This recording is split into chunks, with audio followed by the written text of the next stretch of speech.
ఈరోజు హిందూ ధర్మ సమ్మేళనం మా కాలనీలో టీఎన్జిఓస్ కాలనీ పేజ్ 2లో 60 ఫీట్ల రోడ్డు వారి యొక్క ప్రముఖుల సహకారంతో నెలకొల్పడం జరిగింది.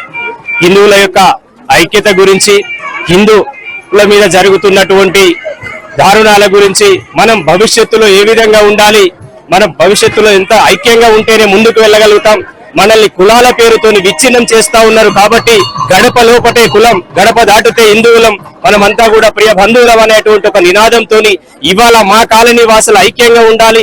భవిష్యత్తు తరాల్లో ఈ త్రినగర్ లో మనం ముందుగా ఐక్యంగా ఉండి తర్వాత మరొకరికి చెప్పే విధంగా ఉండాలనేటువంటి ఆలోచనతోనే ఈ రోజు ఇక్కడ ఈ సమావేశం ఏర్పాటు చేసుకుని గాయత్రి పీఠాధిపతులను ఇక్కడికి పిలవడం అనేటువంటిది జరిగింది.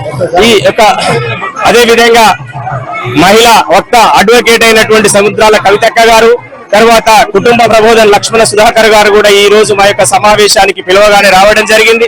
వారు కూడా కుటుంబం ఎలా ఉండాలి, ఈ చిన్న కుటుంబాల వల్ల ఎలాంటి నష్టం ఉంది, బంధుత్వాలు ఎలా తెగిపోతున్నాయి అనేటువంటి విషయాలను వారు చెప్పడం జరిగింది. మహిళల మీద జరుగుతున్నటువంటి అఘాయిత్యాలు, దారుణ మారణ కాండలు ఏ విధంగా ఉన్నాయి, లవ్ జిహాదుల పేరిట అమ్మాయిలను ఏ విధంగా ఇబ్బంది పెడుతున్నారు అనేటువంటి విషయాన్ని సముద్రాల కవితక్క గారు పూర్తిగా కూడా మా యొక్క కాలనీ మహిళలకు వివరించడం జరిగింది. వారిని కూడా ఈ సందర్భంగా మేము సన్మానించుకోవడం అనేటువంటి కార్యక్రమాలు, మా హిందువుల యొక్క ఐకమత్యం కోసం అనేక రకాలైనటువంటి కార్యక్రమాలను తీసుకోవడం అనేటువంటి జరుగుతుందని చెప్పి కూడా ఈ సందర్భంగా తెలియజేస్తాం. పరబ్రహ్మ సమారంభం కాళహస్తంద్ర మధ్యమాస్మదాచార్య పర్యంతం వందే గురు పరంపర. ఆత్మీయ తెలంగాణ రాష్ట్ర ప్రజలందరికీ తెలియజేయటం ఏమనగా, ఇక్కడ మన యొక్క వరంగల్ జిల్లాలో టీఎన్జిఓస్ కాలనీలో చక్కగా ఆత్మీయ సమ్మేళనం జరిగింది. దీంట్లో అందరూ సమైక్యంగా హిందూ బంధువులు అందరూ ఇక్కడికి విచ్చేసి చక్కగా మన హిందూ ధర్మం గురించి అంతా తెలియజేయటం మేము తెలియజేయగా వాళ్ళందరూ కూడా చక్కగా విన్నారు.